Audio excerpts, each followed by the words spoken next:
حدیثی روز از شبکه حکمت.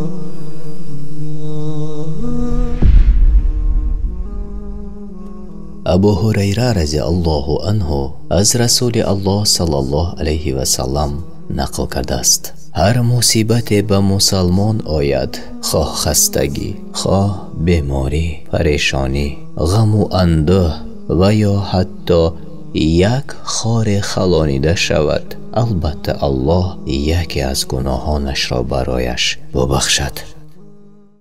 راهی راست و نجات هر یک مؤمن این سنت محمد صلی الله علیه و سلم است.